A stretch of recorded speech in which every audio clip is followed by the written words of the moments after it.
so let's get started. Let me get my handy-dandy marker out here. This is a disclaimer. A disclaimer basically says, do not stop your medication and just start taking herbs, because we're going to try to teach you how to nourish your adrenals and soothe them so they'll work properly. But that takes a long time. If you're on some kind of medicine, or like if you have asthma disease or something like that, you don't stop that and try these herbs. What you do is you do the herbs. You do your medicine and do the herbs. I've picked very medicine-friendly herbs. Of course, check with your doctor, your pharmacist to make sure. But don't just stop the medication, because a lot of problems can happen if you do that. All right, so we are going to be talking tonight about the adrenal glands, basically hyper and hypoactivity and health of the adrenals. But anytime you work with any gland, excuse me,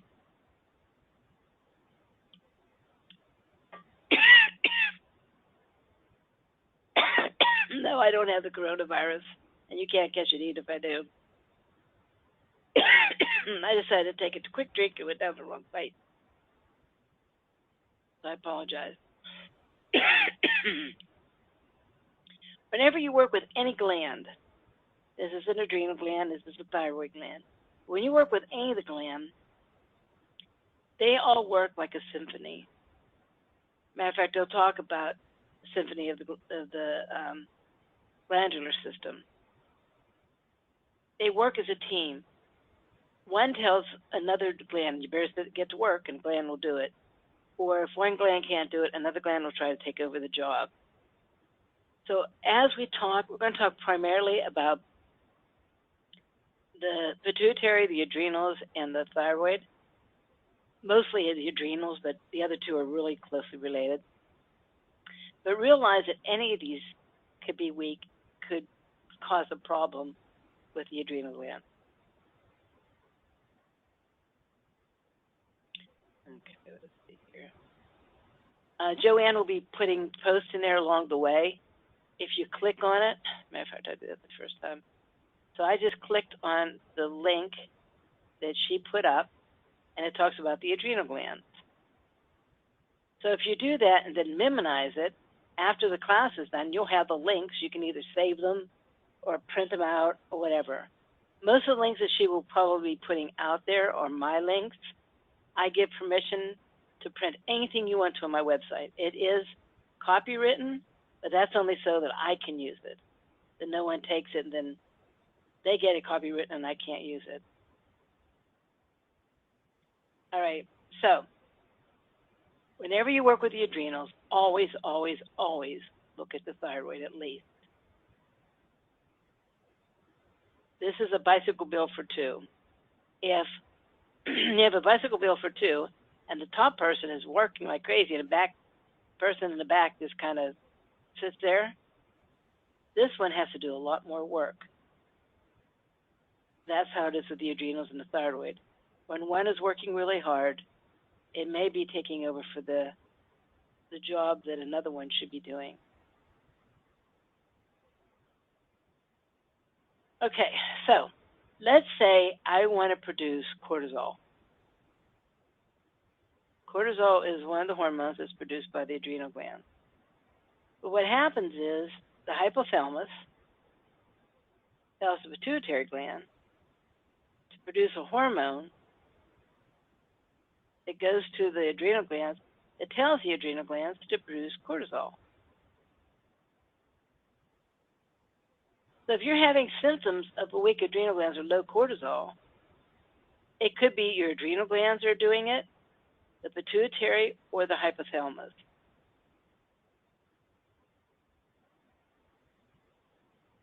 Same with the thyroid.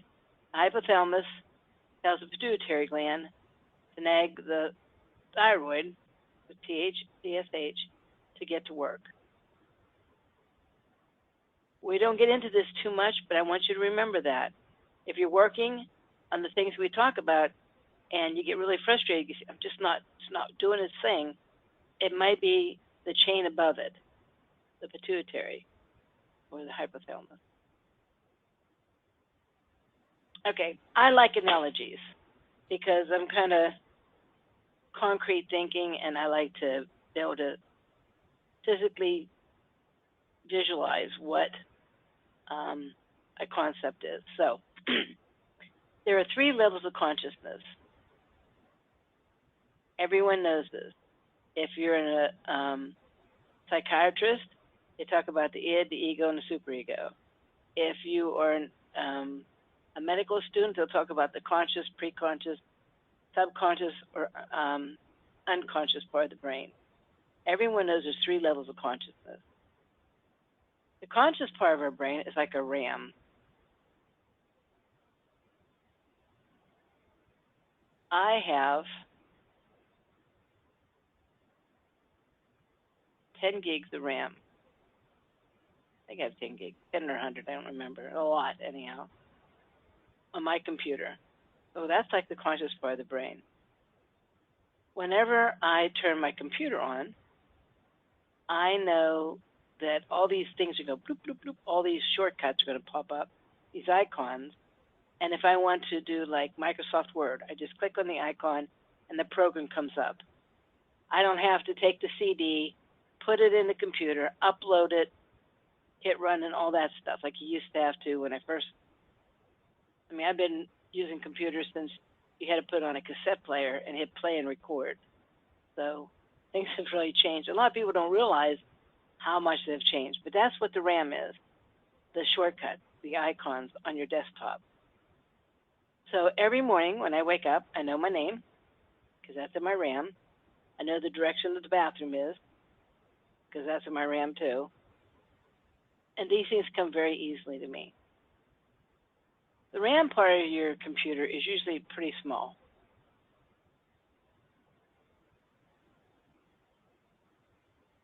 Then you have the preconscious part of your brain, which is like your C drive.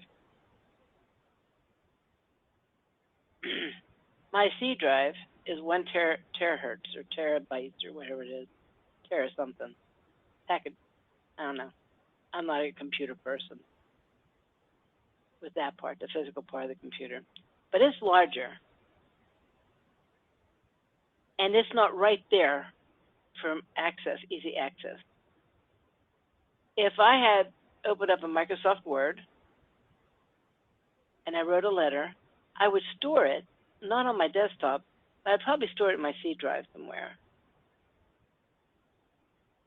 Then, whenever I wanted, I'd have to search and dig around in there, and I could find the Microsoft document.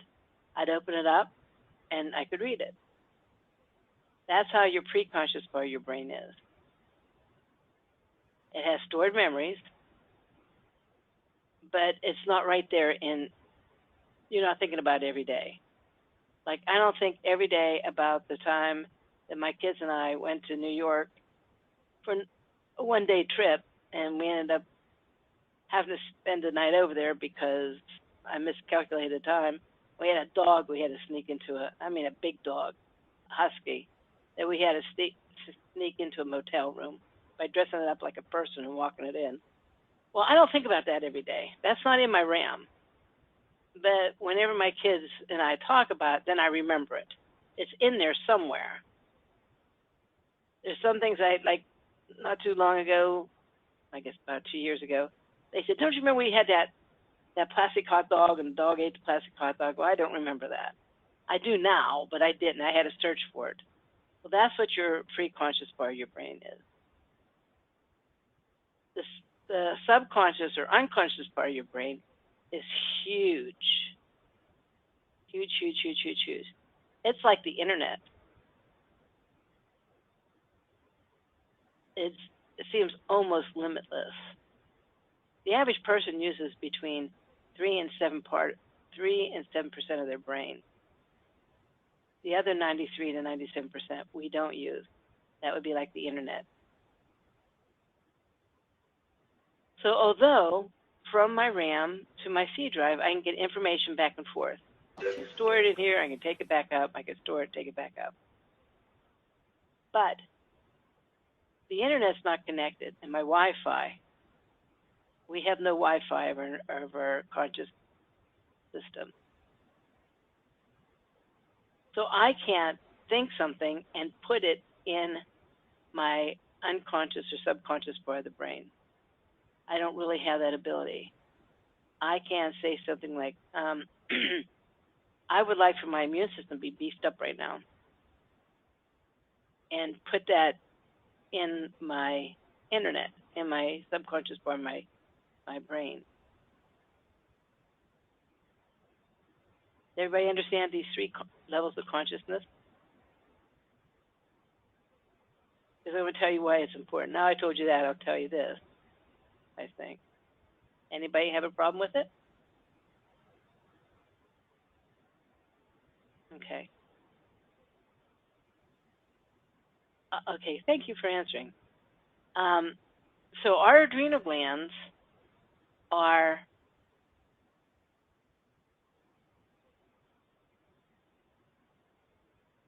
stimulated, or they get their information from the subconscious or unconscious part of our brain.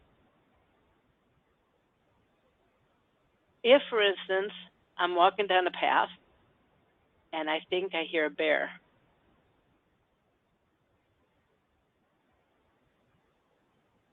my subconscious part of the brain will go, uh-oh, there's something wrong. It'll pick up on that. Then let's say a little bunny hops out, and hopefully I can think, oh, well, that's just a bunny, and then my subconscious part of the brain will say, okay, no problem. But sometimes there's a little disconnect between the two. And no matter what, no matter how many bunnies that I see, my subconscious and my adrenal glands still hearing there's a bear out there. And it'll pump a lot of adrenaline into my bloodstream. And when this happens to people, they can get into a panic attack, start feeling anxiety. Their blood pressure will go higher than it should be. I mean, whenever you're ready to run or fight something, your blood pressure should go up a little bit. But whenever the adrenal glands can't relax and say, oh, it's just a bunny, chill out, it gets higher and higher, and your blood pressure can go crazy. Your heart rate can go fast. I know people that say that whenever they had a panic attack, they felt like they were having a heart attack because their heart was beating so fast. Stress is okay for very short periods of time. There's a reason for stress. It's so you can fight something off or you can run away from it. If that doesn't happen,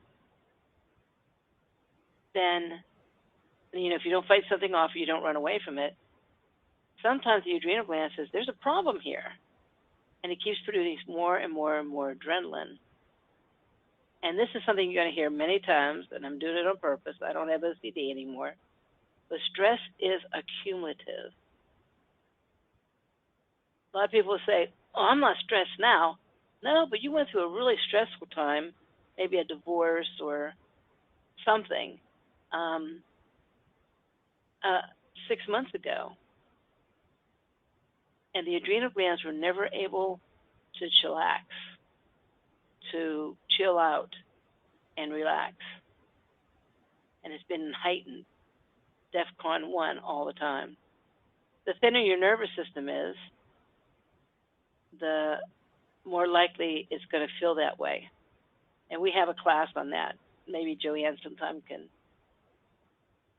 post whenever that class is going to be. It's called Stressed Out. So if you don't fight something off, or if you don't run away from it, the body will do something called freeze. We'll get to that in a second. Okay, here's some funny things, but there's some things, studies that show this one, squeezing stress balls are not as effective as punching someone in the face. Physically hitting something is great for the adrenal glands. I don't think anyone should ever punch somebody in the face. But the act of punching helps use up adrenaline. So I do encourage people to go and punch like their mattress or a bunch of pillows, like a real tight pillow. Something you're not going to hurt your hand and you're not going to hurt another human being, but punch really, really hard so that you use up all that adrenaline. And then it also takes the adrenal glands out that you killed that bear. So it stops producing more adrenaline. That all make sense with everybody?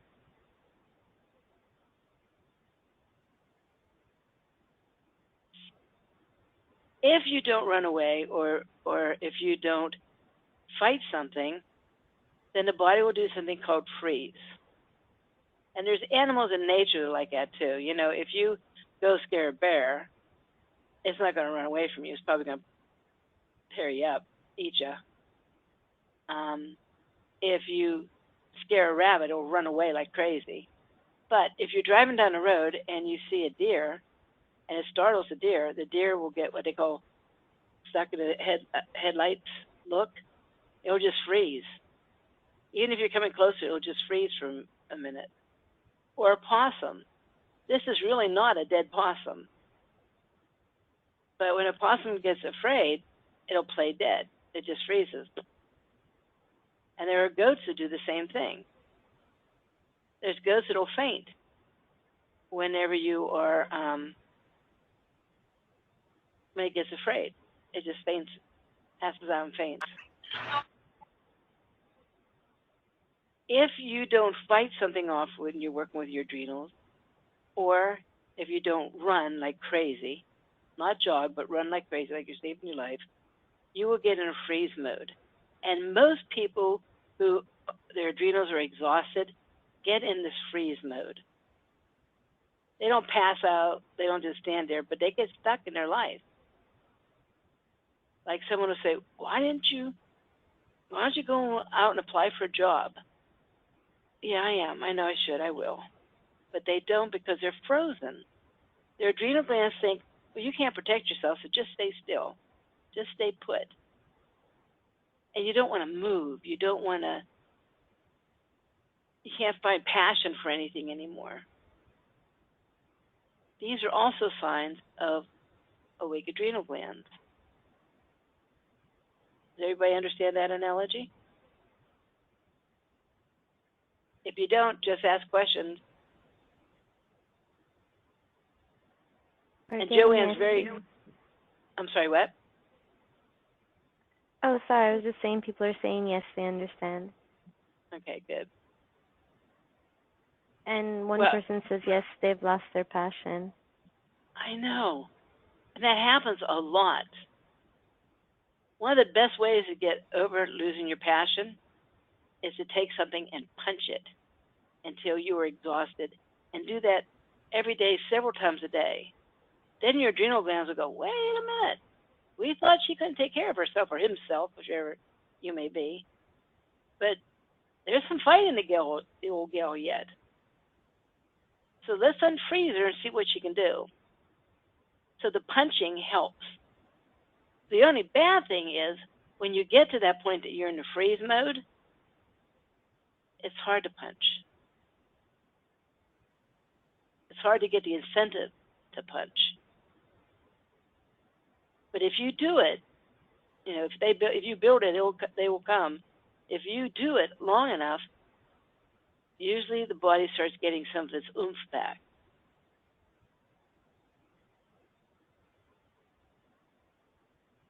These things that I'm talking about now are every bit as important as what herbs we're going to talk about later on. So when you're under stress, punch. If you're frozen, punch.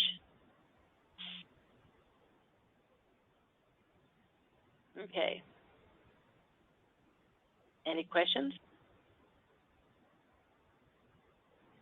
No questions yet. And by the way, Joanne is really, really good at reading typos. So if you're afraid you don't know how to spell something, she can fill in the blanks really well. There's a question. Punch something until what? Until you feel like you're going to pass out. Because when would you stop punching if there's a bear fighting you? Your last breath. So you just punch until you're like, oh, you put a gun in my head, I couldn't punch again. The more profoundly you punch, the faster this all starts straightening out.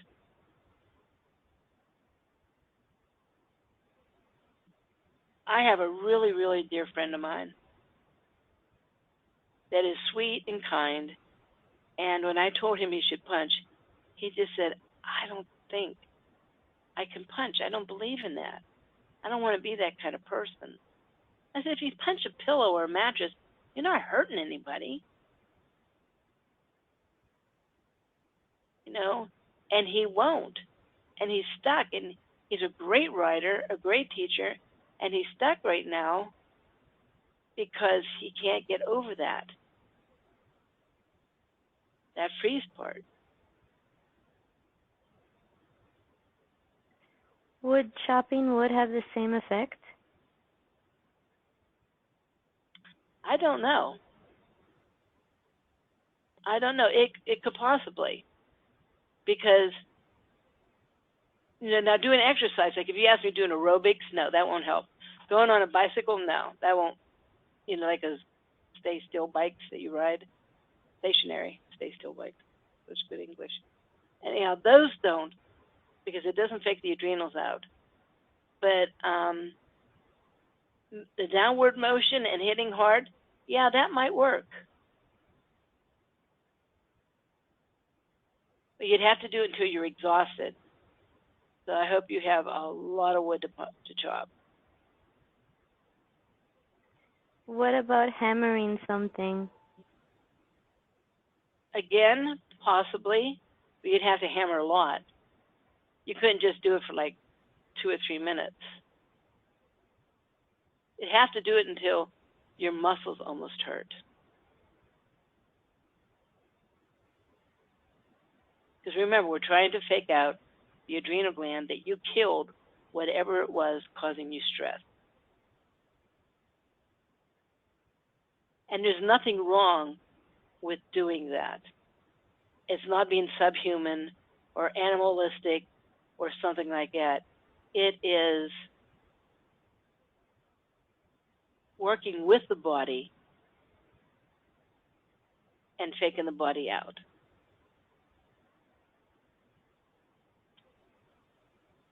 Okay, so any other questions? No questions. What'd you say? No other questions. Okay. Short time stress is actually helpful. When people have absolutely no stress in their body, sometimes their health goes downhill. My stepfather was 90 when he died, but he retired when he was 65.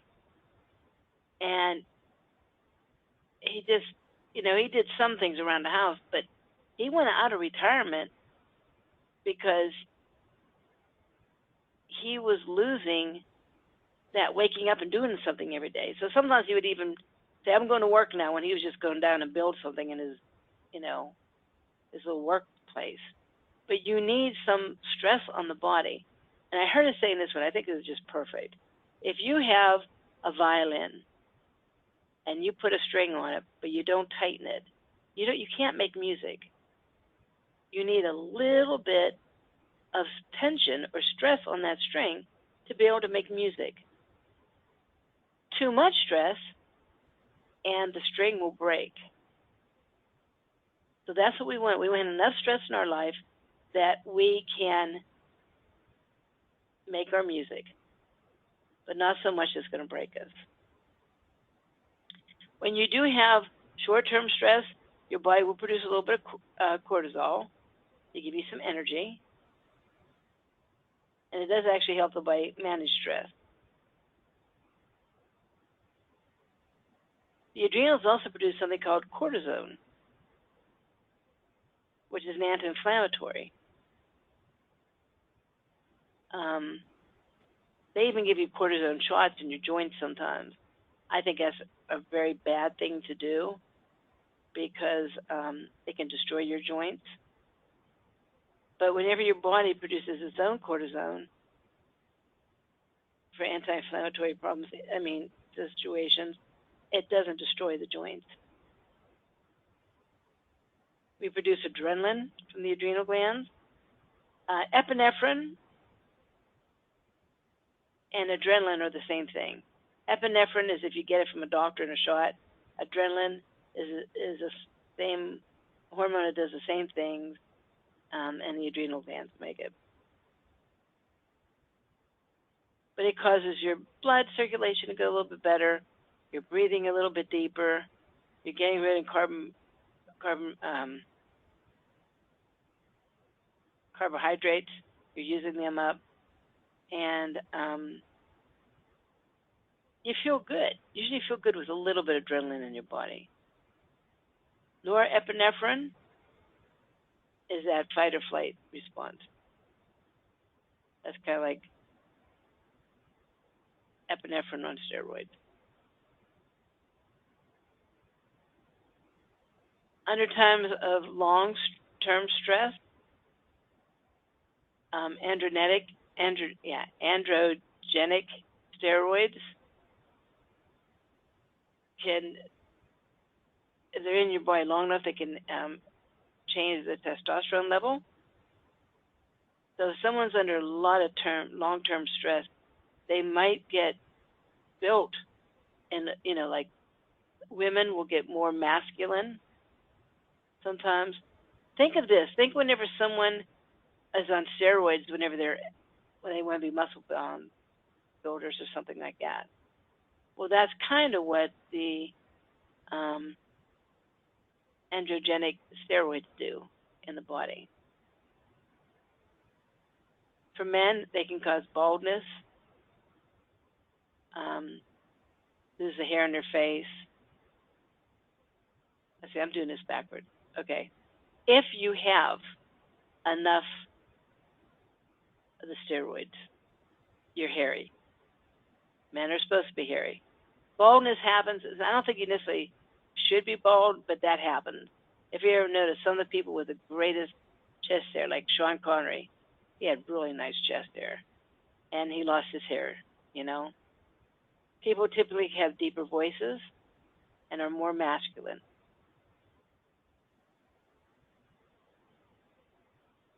Corticosteroids, it causes Cushing's. We're going to talk about Cushing's in a minute. Aldosterone is too much of that can lead to high blood pressure, which is something we don't want. It causes the kidneys to wash out potassium, and that can cause muscle aches, spasms. It can cause Charlie horses, and when it's really, really bad, paralysis. But most of us don't get to that point.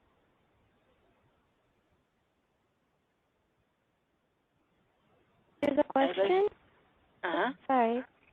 The muscle fatigue ache that you discussed, punching until that happens, that is what I feel all day, every day. Would you say it's due to adrenal exhaustion? Okay. It sounds like you're drowning. I hear blah, blah, blah, blah, and I'm not sure exactly. Oh. I don't know. It went weird before I even had to call back in. Maybe I'll try doing that again. Can you hear me at all? I heard. Did you hear the bell? Can you hear me at all? No? Is anybody else Hello? having a hard time hearing her? Or is it just me? No? Yeah, there's other people. It's not just me. So, yeah, could you get out maybe and call back in? Joanne? Okay, I'll try calling back in. Oh, I can hear you now. You can hear me now? Yeah. It was weird before. So the question is, the muscle fatigue ache that you discussed, punching until that happens, that is what I feel all day, every day. Would you say it's due to adrenal exhaustion? It can, but it can also be other things too. The muscle fatigue if it's all day long, usually is because too much acid's already in your system.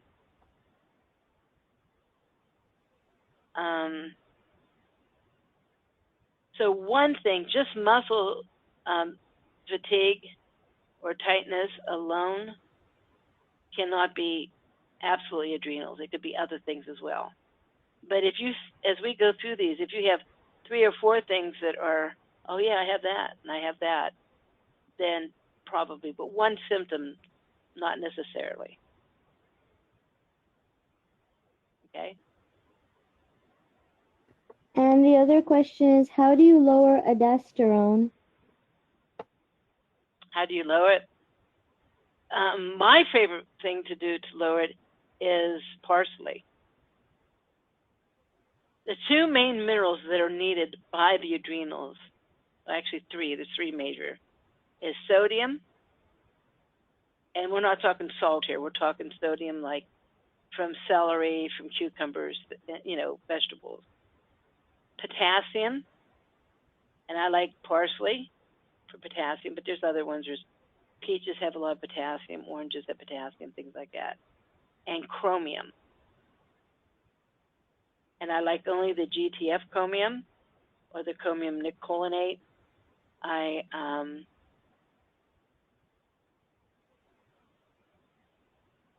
also sometimes like red clover. Red clover contains chromium, things like that.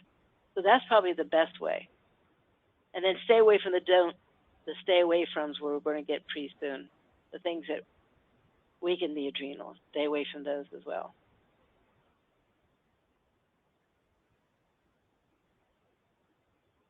Okay, any other questions? That's it. Okay. As I said before, and I'll be saying it several times, stress is accumulative. Have you ever heard of the straw? It's the straw that breaks the camel's back. They can load these poor little camels up with huge amount of weight, and they just keep going. But it gets to the point that even one straw is too much. That's why I got the straw that breaks the camel's back. And I had a friend that was like that. She she had like 5 kids. Her husband worked and she couldn't because she had her 5 kids like bam, bam. Matter of fact, she even had twins. So she had them really close together. And that was a lot of stress. She had stress growing up. She grew up in a very abusive home. So she was stressed her whole life. She was on her own from the time she was 14, making her own way, working a job, and stuff like that because the home life was so bad. Whenever her granddaughter was getting married, she asked me if I would take her down. And I said, sure. So we were in the car, and all this time, Billy took all this stress in stride, all her life. She seemed calm, cool, and collective, big, warm smile, never would suspect that she had lived a stressful life. But when we were trying to go down to where her granddaughter is, we got lost. And she started getting kind of hyper, and I said, relax, they're not going to start without you. We'll give him a call and tell him we're on our way. And she did, and they said, okay, don't worry, we can wait a little while. And she just started getting into a panic attack. She was at that last straw. Even though being a little bit late for her granddaughter's wedding, whenever they knew about it and they were going to wait for her, you would never think that would put somebody in a panic attack. And she had never had a panic attack before that. But that was just one straw too many. And she went to the doctor. She said, I don't understand. Why would that happen? He gave her stuff for her nervous system. He said, it's not just that stress. It's the stress you've had all your life. And that happens with a lot of people. They'll say, I don't understand. I'm fine. And all of a sudden this pops up. Where did it come from? It came from all the crap you've lived your whole life.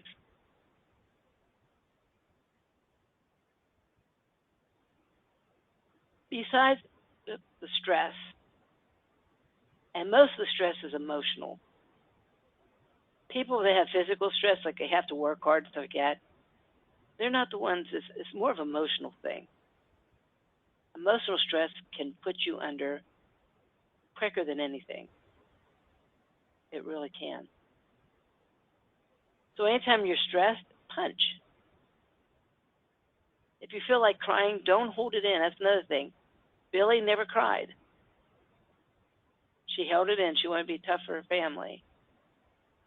And as the book, Feelings Buried Alive Never Die, indicate to us that you can't do that. There's a festering in there. Another thing, and this wasn't Billy's case, but another thing is coffee, tea, or caffeine are horrible in the adrenals. These monster drinks and Red Bull and energy drinks that are coming out are destroying people's adrenals, as well as killing them. There's a lady that used to come to these classes. Her son was in the military, and after he did his whatever you have to do to get out of boot camp, you have to pass some kind of a physical thing or something. I don't know exactly what it is. But he says, I'm going to go lay down. And when they went in to get him, he had taken a massive heart attack and died. And the doctors told her it was from those energy drinks, because it made the adrenaline go so fast, which makes the heartbeat go fast. So stay away from those drinks. Coffee, tea, and caffeine, even a teaspoon of it is too much. A while ago, maybe 15, 20 years ago, they tried to get warning labels put on caffeine products like they have on cigarettes. And it was tested by the Surgeon General, and a study was done. And this is what the Surgeon General said, something to the effect that absolutely caffeine, which is in coffee and tea, and just added to things, is as addictive as any and dangerous as any drug. But because there's such a stigma about the word drug and addiction, we're not going to count it as that. But they admit it does damage, and it's addictive, but they just didn't, want someone to feel bad about that. Because if you smoke cigarettes, people go, oh man, you ought to quit smoking cigarettes. We know it's bad for you. But they won't do that for coffee, tea, and caffeine, even though it's been proven it's bad for you.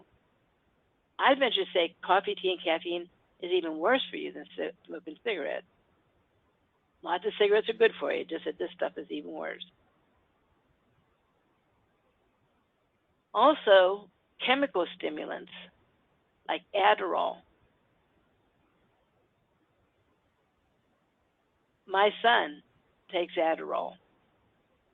The stupid doctor prescribed Adderall for my son. And when he first takes it, well, maybe a couple minutes after he'd taken it, his eyes look even a little bit different. You can tell he's on a stimulant.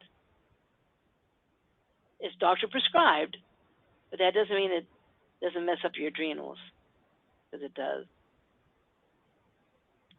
Sugar can do it for anybody, but there's some people who are especially sensitive to sugar.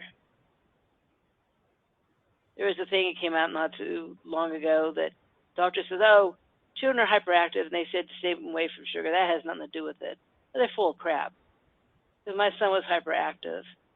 And any parent that has a hyperactive child knows you keep them away from sugar, because they absolutely get the adrenaline going in those kids.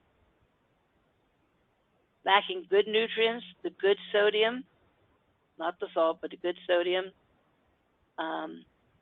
the good potassium, things like that, that can cause a problem with your adrenal glands. When a woman goes through menopause, our adrenal glands have to do a double job. We still need estrogen and progesterone to keep our bones healthy and stuff like that. During menopause, the ovaries stop producing the estrogen and progesterone, and it gives that job to the adrenal glands. That's why men have estrogen and progesterone, because their adrenal glands produce it. But during menopause, we're more susceptible of having adrenal problems, because if our adrenals are weak and can barely do the job that they're supposed to do, once you get through menopause, now it has another job to do. So you can see how that would stress the adrenals out even more. There's a lot of medicines that are just really, really bad for your adrenal glands, and different kinds of medicines. So what I would do is, any medicine, if I would go on medicine, and I'm not on any medicine right now, but if I were to have to go on some kind of medicine, I would exhaust my research. I would ask the pharmacist. I would ask the doctor. I would do whatever to see what all other things they can do for you or against you, like your adrenals. And then adrenaline activities like jumping out of planes, bungee jumping, listening to like rock and roll, the heavy beating, hard rock games like Smash 'em Up, Kill 'em, Kick 'em in the Groin, video games, or movies, cause the adrenaline to go. Also, because of this coronavirus, I have people that call me up in anxiety attacks from the news and events that are going on in the world. These people are scaring the bejeebers out of them, and it's just really causing all kind of havoc on the adrenal glands. And I want to say it right now, I believe this with all my heart. The coronavirus, if it was not made into such a big thing, would have come and gone, and people would just say, oh, wow, there's a bad cold I went through this year, and that's it. It's not what they make it sound like it's going to be. So if you've had any of this in your life, remember, it's accumulative. So if you add this, plus this, plus this, plus this, plus this, over a lifetime, no wonder the poor little adrenals, which are only about as big as a golf ball, each one is only about as big as a golf ball, no wonder they get exhausted and wore out. So any questions?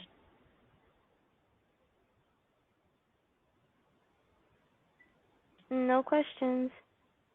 Okay. So the adrenals produce estrogen and progesterone. But even though I'm a woman, I have some testosterone. So the adrenals produce the testosterone in my body. In a man's body, it has the adrenals, plus it has 2 testes. That's why men look more masculine. Steroids like cortisone and, steroids for men to build muscles. Cortisol, cortisone, we talked about those. They also produces the adrenaline, epinephrine, norepinephrine, and dopamine. Not all the dopamine, but some dopamine. So the adrenals help you feel relaxed and happy.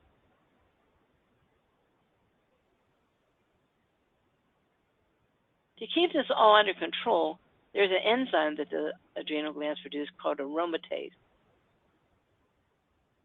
What aromatase does is it takes testosterone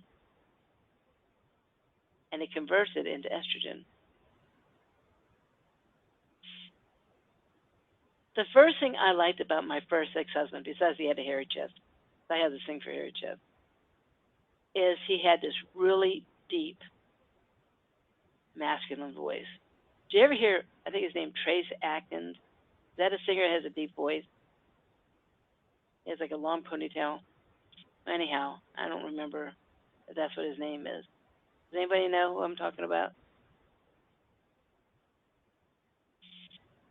I think that's right, Trace Adkins. Is it Trace Atkins? Well, that's the kind of voice that my first husband had. He had this really deep, sexy voice. I used to love talking to him on the phone just to hear him.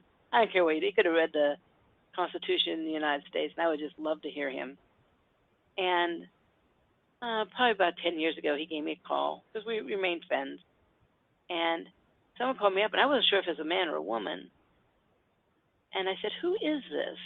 Because he just started talking to me about the kids, and, I'm not sure who you are.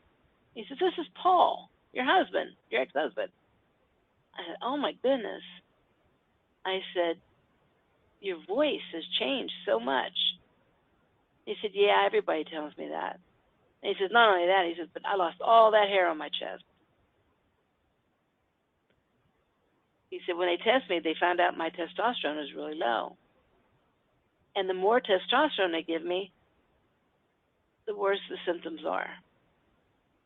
So they're giving me testosterone, but my testosterone is actually still dropping, and my estrogen is too high. Well, that's because he had an aromatase problem. And, he had a lot of stress in his life, too. Well, he's married to me, that alone will do in. But all the stress over all the years, I think his body started producing too much aromatase. So if you notice that in any of your husbands, and Paul was a really hard worker, but he said, "I just can't do anything anymore. I don't even want to do anything anymore because there was such a weakness in his adrenal gland."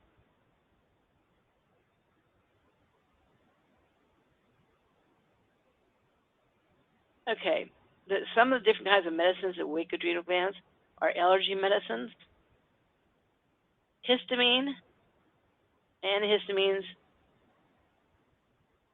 Those are your reaction to an allergen has a lot to do with the adrenal glands.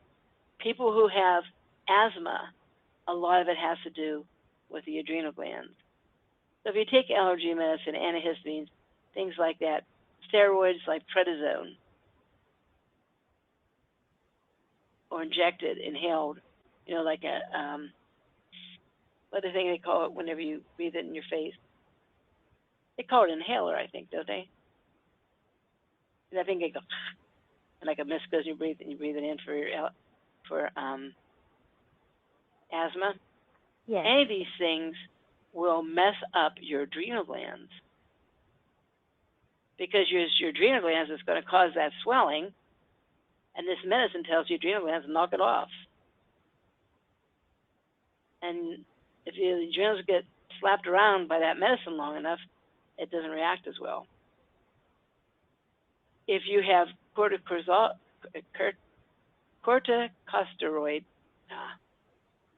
if you have this kind of cream, like if you have a rash or something like that people will put this cream on, cortisol cream, and it will cause the rash to go away. Well, it's the adrenals that help that rash come out in the first place.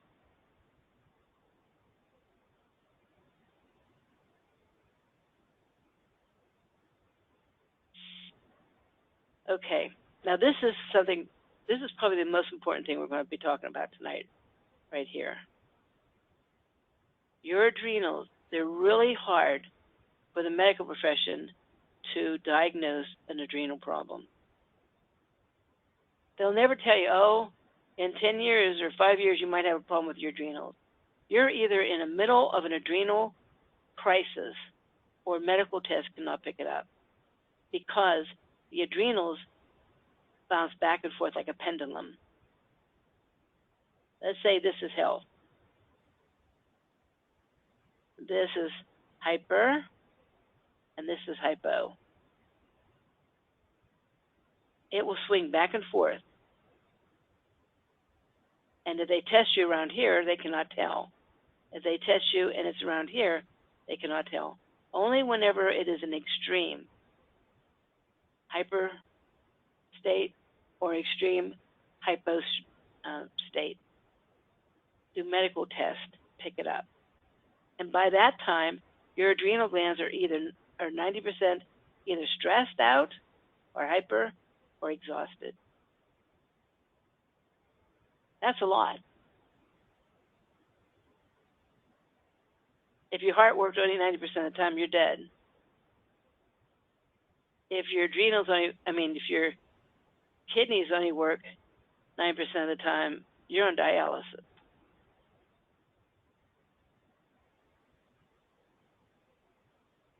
So the only two conditions that the AMA recognized is Addison's disease, where your adrenals are really, really underactive, or Cushing's disease, where it's really, really overactive.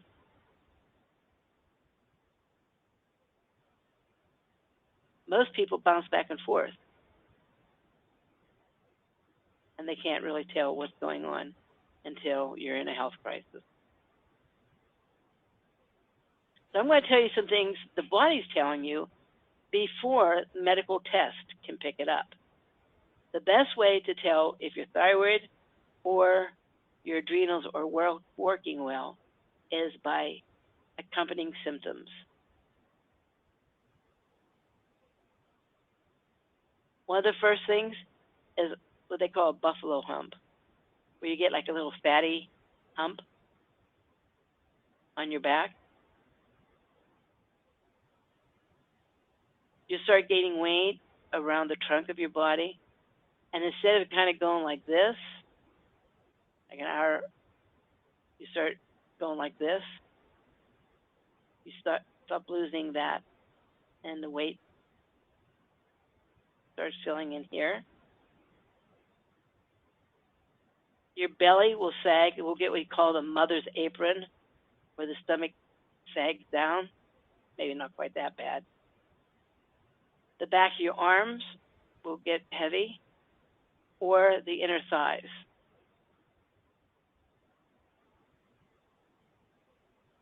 Will get heavy. All this indicates that you have a tendency towards Cushing's or just adrenal problems. You can't metabolize fat or protein the way you should. They might be able to find you have a little bit too much cortisol in your body. And you get dark elbows. These are my elbows. They're dark. Hard to tell because I had a little bit of a tan here. I should get another picture now that wintertime my tan's not there. But you have dark elbows. Sometimes they'll even get dry looking. So if you have any of these symptoms at all, no matter what the medical test, I believe with all my heart that your adrenals are not okay.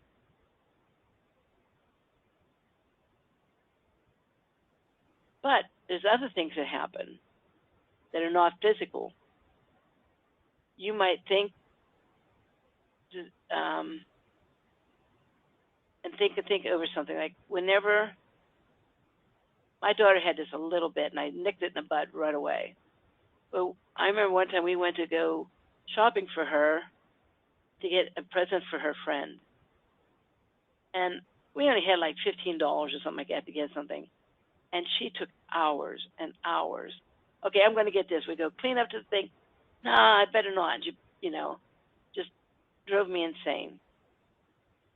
But thank goodness I had a class on this, and I recognized it as a beginning of weakness in her adrenals. Thoughts can come randomly, like you'll be washing the dishes and think, okay, for supper I'm going to make this, and you'll say, you know what, I really shouldn't have said that to Joe Schmo 6 months ago. Where'd that come from? You know? Your tolerance towards stress is a lot less in many ways.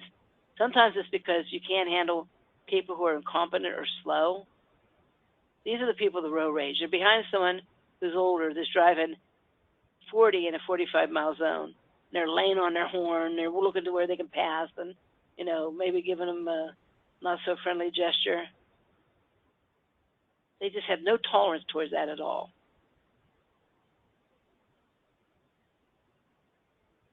Another thing can happen is when you watch a movie, your heart might start beating really fast. and you can't handle that. Like a scary movie, it affects you differently than it does the average person.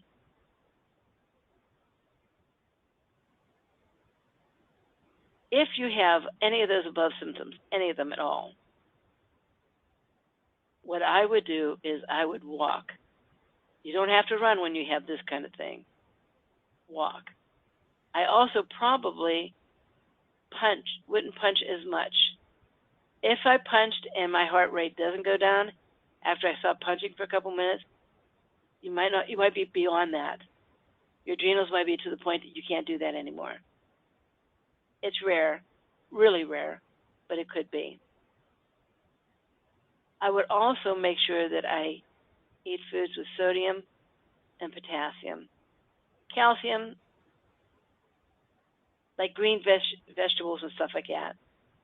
I'm not talking like milk products and stuff. But sodium and potassium can tell the adrenal glands, chill out. I know a couple people that have chronic anxiety. And if they eat parsley and peaches and oranges, that they start, and I mean every day, a couple of them every day, they start noticing that they don't get that level of anxiety anymore. Just doing that, without doing anything else. Okay, are there any other questions? Or any questions?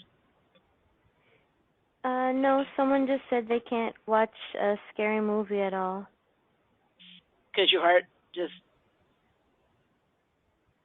gets all... Okay, well then you probably have adrenal problems.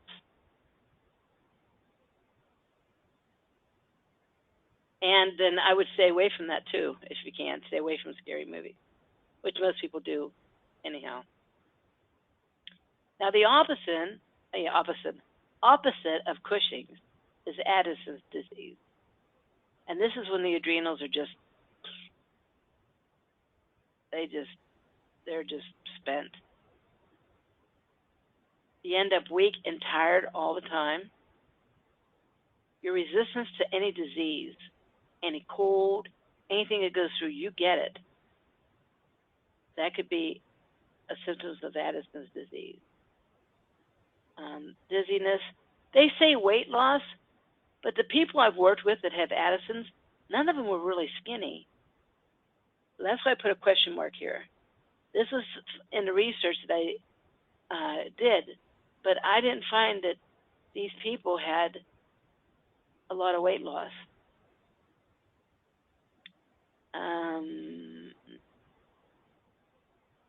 Darkening of the skin, well, that can be Addison's or Cushing's. Body hair loss, especially pubic hair. You know, we all should have some fluff down there, and if your fluff is getting unfluffier or getting kind of thin, that indicates your adrenals are really, really spent. It can affect your sugar levels, your periods, blood pressure, affect your kidneys as well. And if your adrenals are hyper or hypo, they still need nourished. Potassium and sodium, natural sodium, not salt. Most people that have really bad, like Cushing's disease, shouldn't use a lot of salt because your blood pressure will go sky high. If you have Addison, sometimes you can get away with using salt, pink Himalayan salt or something like that. But it's best to get through vegetation.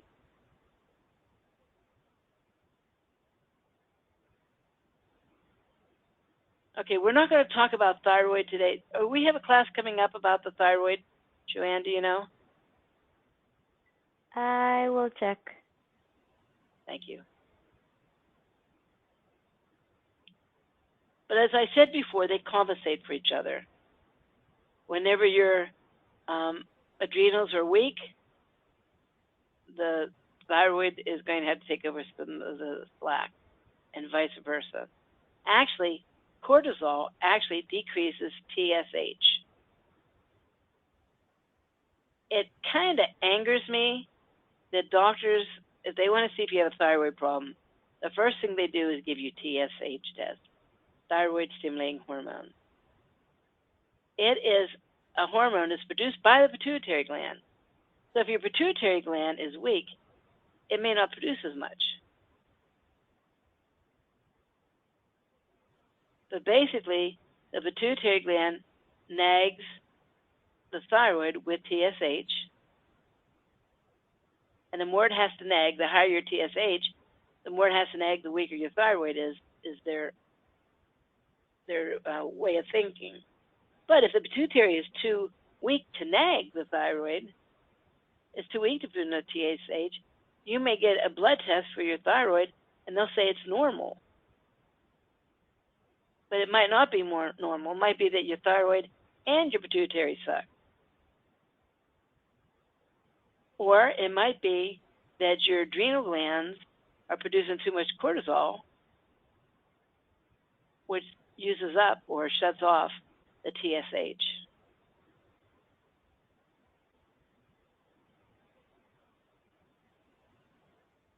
So if you need help with thyroid, if you're working with your adrenals by the things we're talking about today, and it doesn't get you where you want to, contact either Joanne or I, and we can help you with your thyroid as well.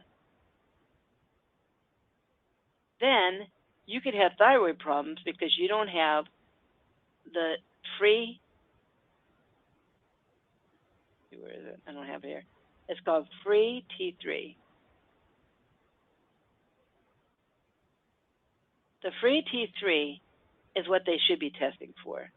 This tells you whether or not the functions that your thyroid should tell other parts of the body to do is doing it well. And what converts T4 and inactive T3 into free T3, here it is right here, is your liver. I mean, your heart and your muscles and stuff like that produce some too, but most of it, the vast majority of it, is produced in your liver. So if your doctors are testing you and you have these symptoms, but the doctor said, nah, there's nothing wrong, it's because their testing is stupid. They need to tweak that up a little bit. There's too many things that can happen that make it not turn out right. All right. Here's a circadian rhythm. Everyone should have the same times of being awake and being asleep. This is what I have not been able to work on. If I don't actively work really, really hard on my adrenal glands, I could stay up all night long and sleep half the day. I sleep better that way, but it's not good for you. For one thing, between 1 o'clock and 5 o'clock is whenever your liver detoxifies. This is when you should have the deepest sleep, when you heal the best, dream the best, reboot your brain the best. So if you do like I do, oftentimes, I look up sometimes and go, oh my goodness, it's 3 o'clock in the morning. I'm working, and I don't realize what time it is. And that's terrible. That's a terrible habit. And you have my permission to get on Facebook or whatever and yell at me if I do that, because it is the worst thing that I do for my health.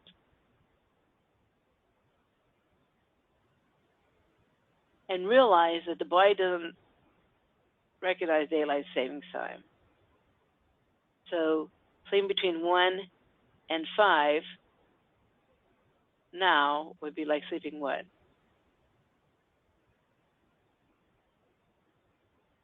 Seven, I don't know. You spring forward. So I guess it would be 4. Midnight to 4, would that be right? Joanne, help me here. Sorry, say that again. I got lost. Me too. With your timing. Okay, this circadian rhythm is changed by an hour during daylight savings time. Okay, so you go ahead one.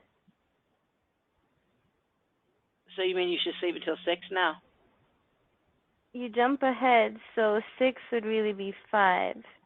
Okay, thank you. That's what I needed you for. Okay, so between 2 and 6 is when you absolutely make sure you need to sleep. Let me erase all this junk here. So between 2 and 6. I always get that goofed up so bad. I don't know why. It's just one of those mental things of mine. But different things that the body's going to go through is all laid out in this rhythm. And if you are healthy, your sleeping patterns, your menses, all these things are happening to you, happen in this ebb and tide, up and down. If your circadian rhythm of something gets out of whack, it just messes everything up. When that happens, it can affect your appetite. It can affect your sugar levels, and it can cause obesity.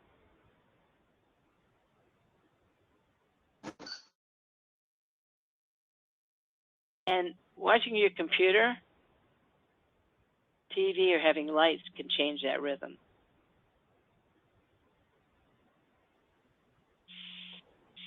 Okay, so now we're going to talk about what do we do herbally. The reason why I put the other things first, like punching and the things you stay away from first, is because those are the most important. If you're going to work on your adrenal glands, you think you're just going to take a couple herbs? Not so much. You're not going to get very far. So do all the things we talked about, and parsley is good for potassium. One of the cheapest and probably my favorite ways of doing potassium. And you can open up and put them on potatoes or whatever.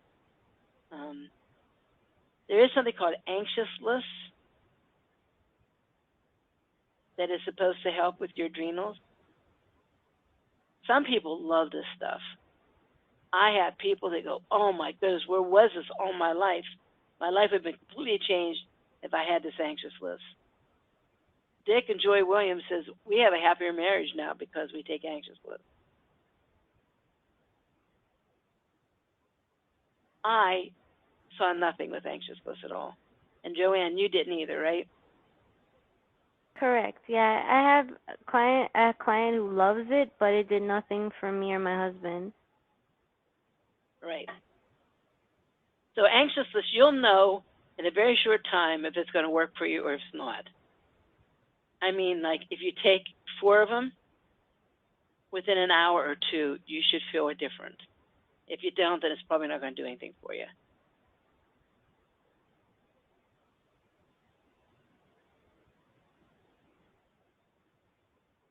Okay. Other symptoms of lacking potassium is bags under your eyes,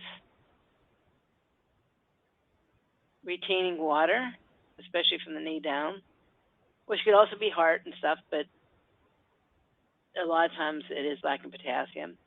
High blood pressure. Matter of fact, the AMA wrote an article in JAMA in the late 90s that 87% of all high blood pressure can be cured by having enough potassium in your body. 87%. That should have hit front page news. Symptoms of a potassium deficiency is if you crave potato chips or French fries. And if it's really, really bad, I mean dangerously low, your urine will be clear. Your urine should be a light yellow. I mean, you should be able to see through it, but it should be a light yellow in color. But if it's white or clear, like just like water, then you know your potassium is dangerously low. I mean, dangerously, they can kill you low.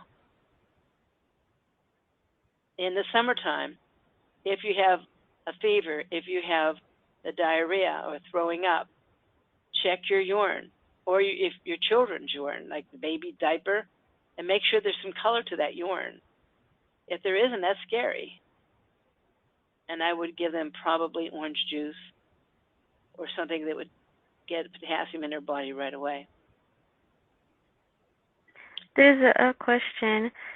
Someone says they've been told that vitamin C is the food of adrenal glands, especially rose hips. What are your thoughts? Oh, yeah. Vitamin C is very good for the adrenal glands. I think I have that somewhere later on. Yeah, right here. You're just ahead of me, that's all. But yes, vitamin C and rose hips. For people up north, rose hips is the best. People down south, oranges are better for them. But absolutely. Okay, any other questions? That's it? Okay.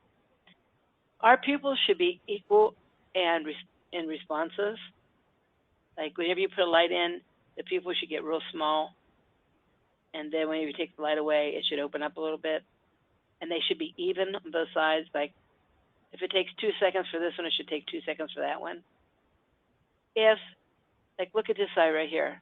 There is a light shining right in the pupil, and it is still large. That is a sign of adrenal exhaustion. This one, although the light's a little bit off, let's see how small the pupil is.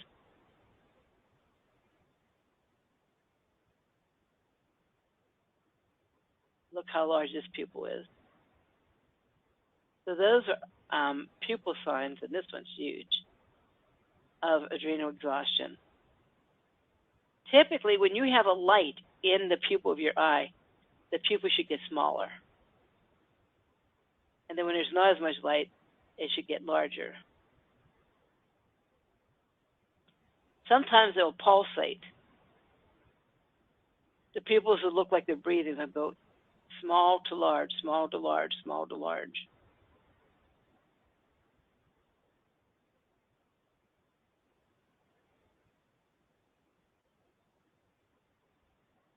Okay, so we talked about the very, very most important, the vast majority of what the body needs for the adrenals. Potassium. Vitamin C is also very important. I personally would use between 2,000 to 4,000 milligrams.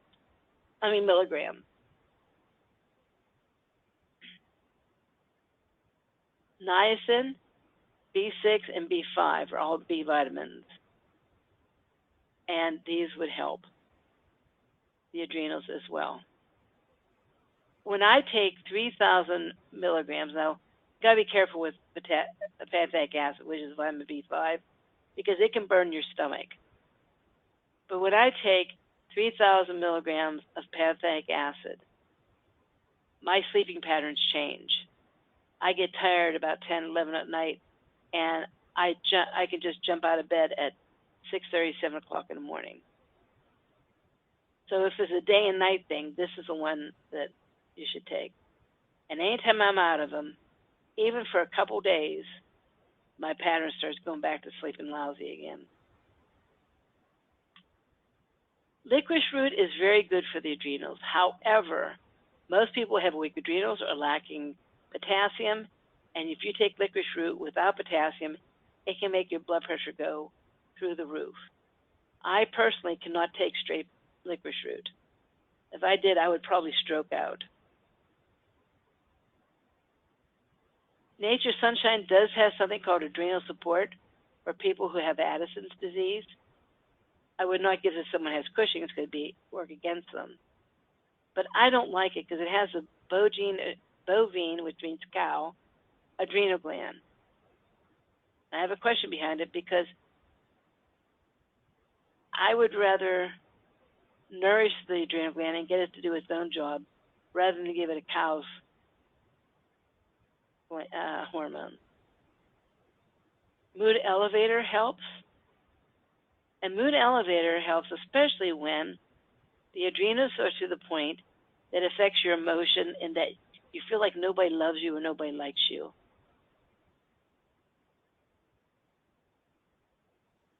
You take that mood elevator and it makes a difference in that.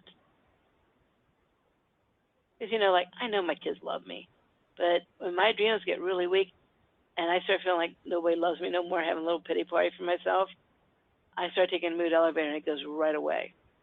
I mean, within 10 days, it's gone. That feeling is gone. And I only take the concentrate. The mood elevator and the nervous fatigue, I only take the concentrate form. And this is not the concentrated form. I just put that bottle up there. But the concentrated form is in a different shaped bottle, different size bottle. So these take both the concentrated form. And I take 3 a day, and that works really well for me. Sodium we talked about, and it needs some magnesium as well. Does anybody know of any nutrients the adrenals need that we didn't cover here?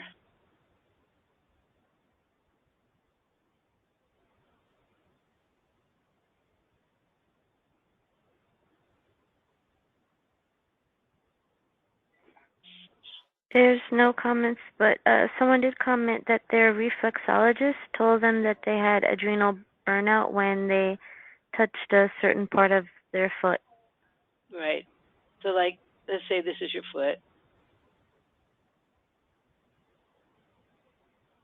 I'm not much of an artist, and it's hard to draw with a mouse. Okay, so they say this is your toes. Let's like that. So right in here, somewhere, is that where it was, where they told you that your adrenals are weak? Somewhere in there?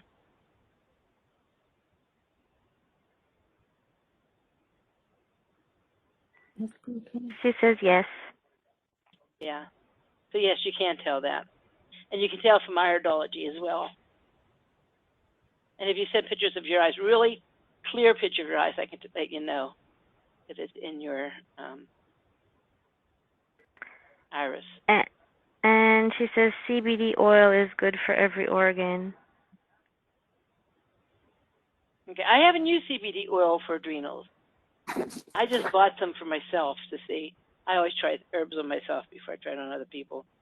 I don't know.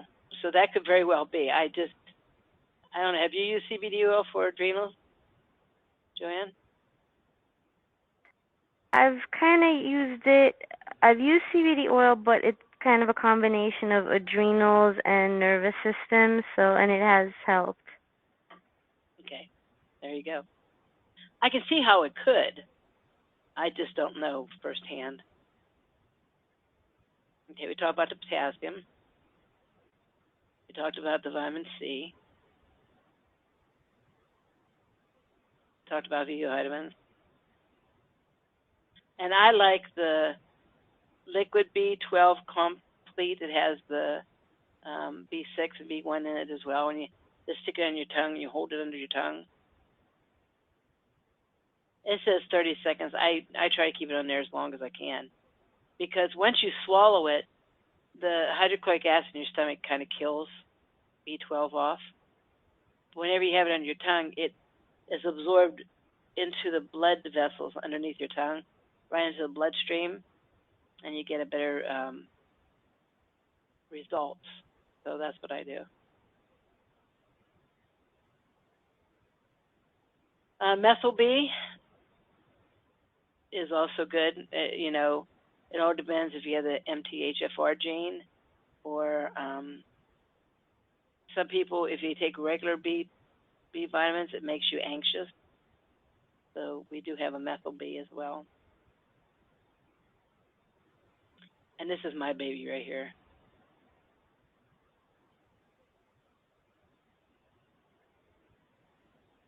It helps with pain,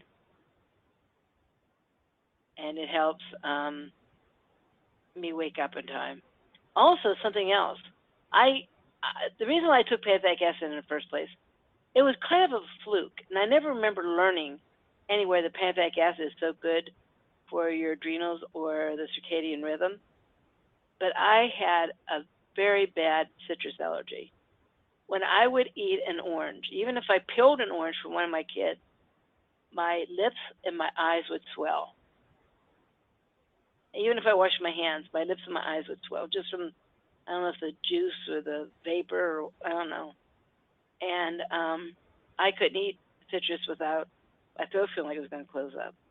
I got a book by Dr. Donald Lepore called The Ultimate Healing System.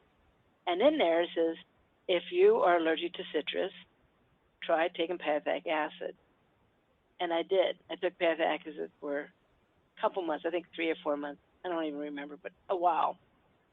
And I thought, well, I'll try this. And I ate an orange, and I didn't have any allergic reaction. So I went and bought one of those big plastic bags. It's like an orange plastic bag full of oranges. And I ate nothing all day long. I drank water, and I ate oranges all day long.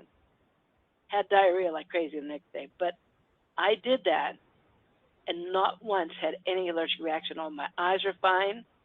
My lips were fine. I even put my hands around my face, my eyes to see if they swell. I didn't want to put them right in because I figured it'd sting, but close, nothing. So it's also very good for citrus allergies. And I noticed that when I did that, I started waking up at 6 o'clock in the morning without an alarm. So that's how I made the connection between the two. But it can irritate the stomach, some people's stomach, so don't take oodles of it all at once. Like, build slowly.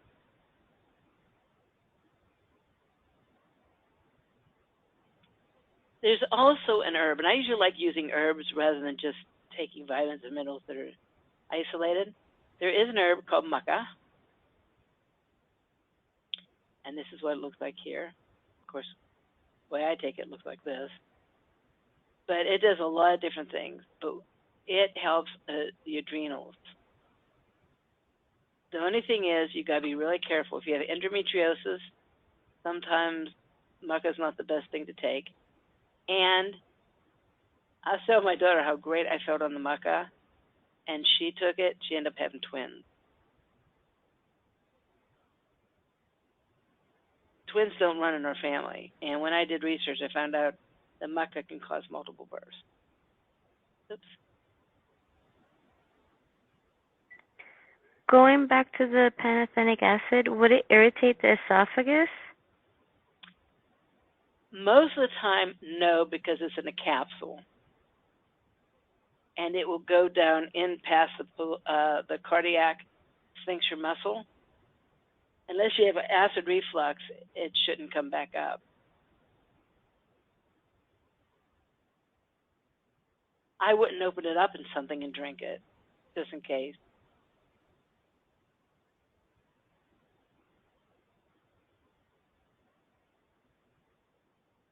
Any other questions?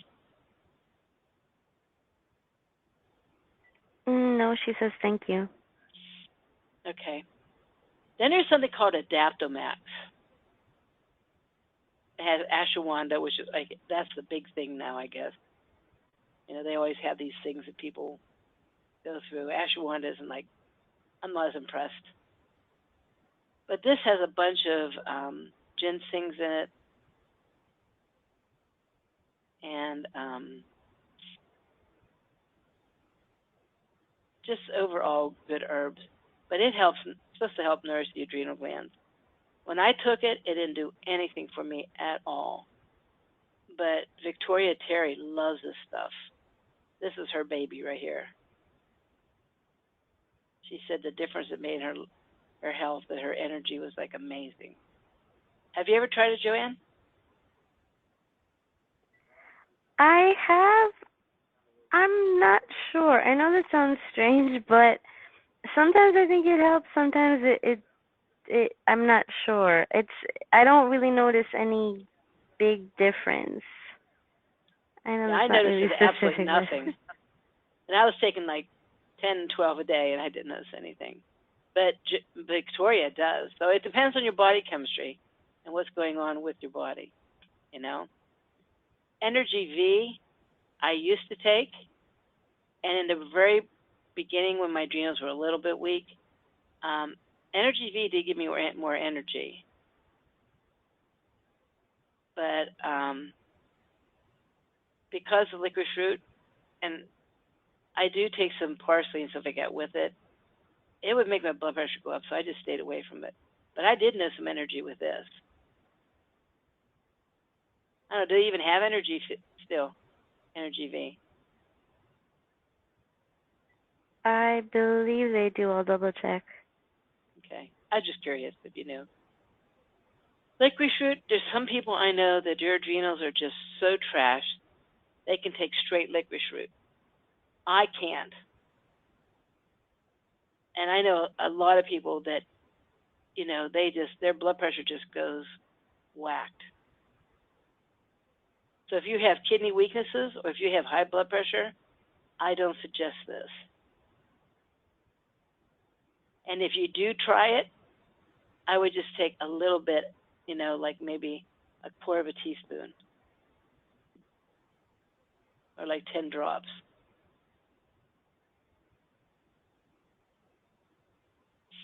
Mood elevator, like I said, I love this stuff. If you have a teenager that you just pretty much want to slam dunk because they're just moody and no matter what you say to them, they may do really well on this. Mood elevator concentrate. And like I said, I find that if I get feeling like nobody loves me, this is what I go to. 10 days later. They still do have Energy V. They do great, thank you. Yeah, and that did work for me until my blood pressure got sensitive and I can't do it anymore. Nervous fatigue is for the nervous system, and it gives you many of the other stuff, helps promote sleep and stuff like that. This, I noticed that people are like real squirrely. Oh, squirrely is not a very good word. Like when I'm real nervous, people don't know that I'm nervous. Not that I'm nervous very often, but if I'm anxious about something at all, I'm pretty calm, cool on the outside. But people who nervous fatigue seem to really work for are people that you know that they're nervous. They might shake their leg or get up and move around a lot, you know.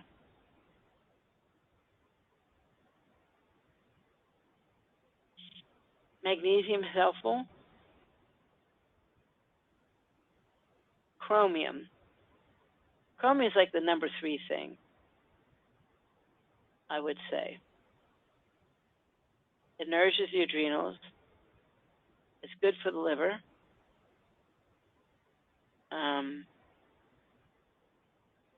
It helps with if you crave sweets.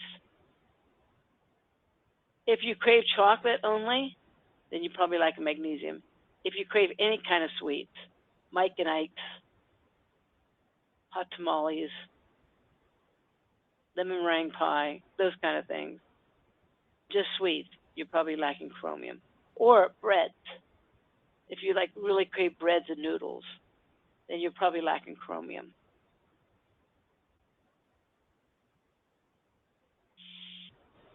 Okay, adrenal support, I don't like using it. If a woman is pregnant and her blood pressure is so low that the doctor's afraid for the health of the baby, that the blood's not going to get to the baby, then I'll suggest adrenal support or thyroid support. But if not, then I try to stay away from it. Try to get your own adrenals to work. Some people say, I can't give up coffee and tea and soda because I just can't work. They can use something called Energy Enhance. It doesn't do anything for the health of your adrenals. It doesn't appear. And it doesn't give you like energy, but it seems to kind of keep you on a even,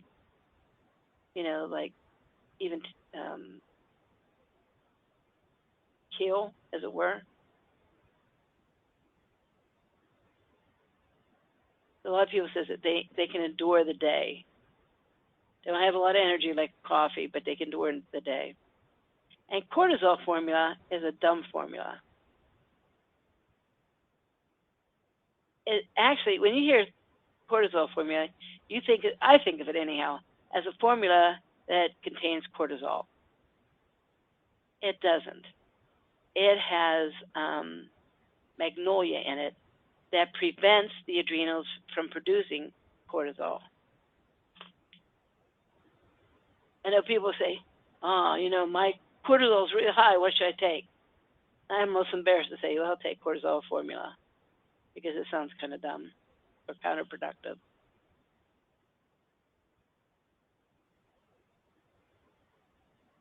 So those are the supplements that I would suggest. There is something called DHEA, and DHEA is the raw materials for every hormone that the body makes. So DHEA is used to make testosterone, estrogen, progesterone, all of them.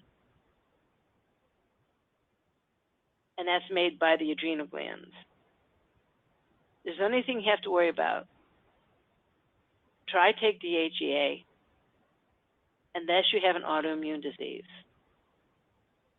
If you have an autoimmune disease, it can actually work against the body.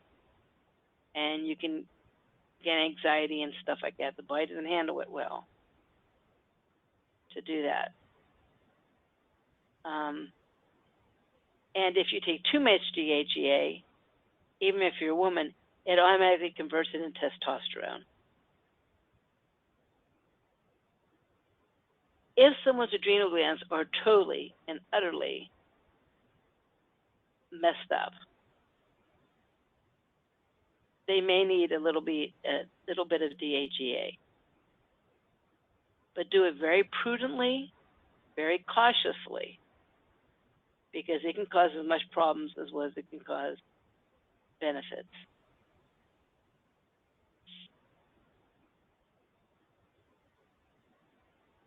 There's some questions. Okay. Someone says they've always been hesitant to try DHEA. Would you recommend pregnenolone instead? Pregnenolone is a precursor to progesterone, but it's not the precursor, to my knowledge, to estrogen and testosterone.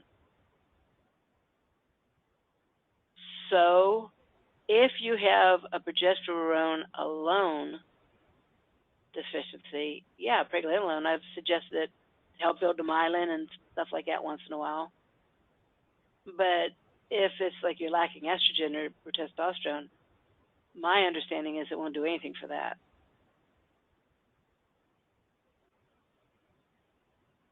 But if someone came to me that had low progesterone, I would much rather give them pregnenolone than give them DHEA. I hope you made sense out of all that. He says thank you. And what's the best way to eliminate a mother's apron?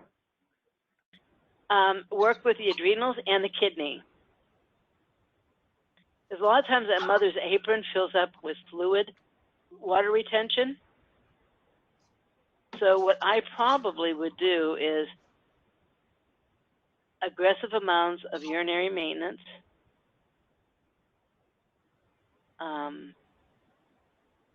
maybe some potassium combination, and then what other things, we talked about you might need, like if your circadian rhythm's off, maybe get some pantothenic acid.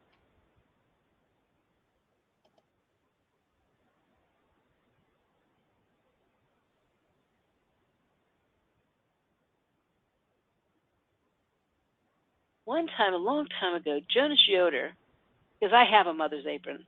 I have a great-great-great-grandmother's apron, actually. And he said KB-C concentrate is what he suggests for mother's aprons. I just thought of that.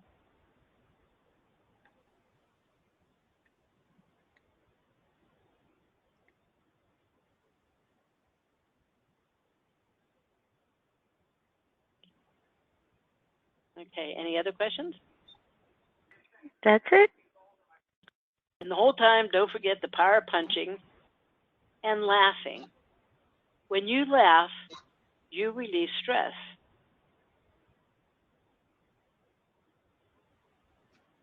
Actually, sometimes after people are under a stressful situation, they'll start laughing.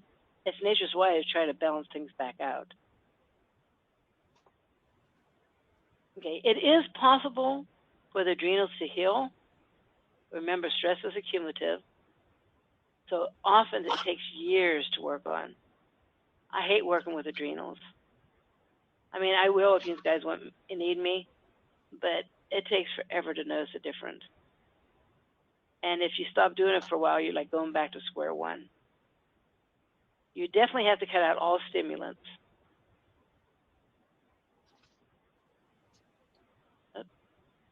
No, Norton, okay. You have to make sure you detoxify the body and nourish it. Punch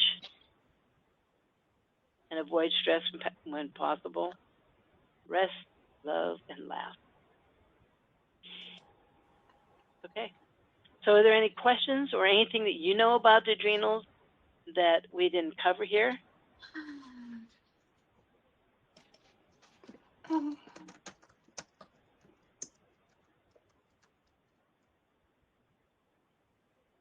No? No questions. Okie dokie. If there's anything that you see, oh, wow, I would really like doing that, where do I get the stuff? What you could do is probably email Joanne, because I'm semi-retired. And Joanne is sweet enough to help you if you need to place an order or something like that. If you need any help, here's Joanne's email. And there's my email. You can contact me or her. She has a really good Facebook group. And I'm sure she would let you in if you would ask her to let you into her Facebook group. It's really, really good. Someone's asking how much pantothenic acid should they take? It depends on what your stomach can handle. I feel my best when I take 3,000, but that's a lot. 3,000 milligrams, that's a whole lot. So I would start with what's on the bottle and increase slowly. If you start getting a little in your stomach, then back off. I wouldn't go over 3,000. I'm kind of pushing it at 3,000, I think.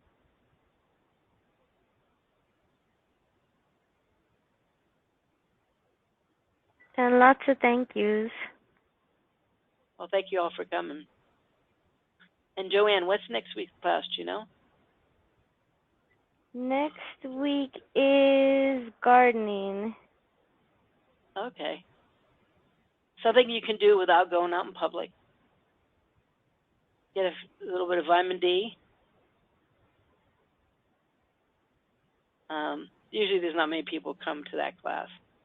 But I encourage you to make a garden anyhow. There's a lot of benefits to it. Well, Joanne, thank you so much for all your help. I appreciate it. All the links and the questions you read for us and stuff like that. I appreciate it very, very much. My pleasure. Thank you. All righty. Well, you all take care. Have a good night. If you need us, you know where you can get a hold of us. Take care, everybody.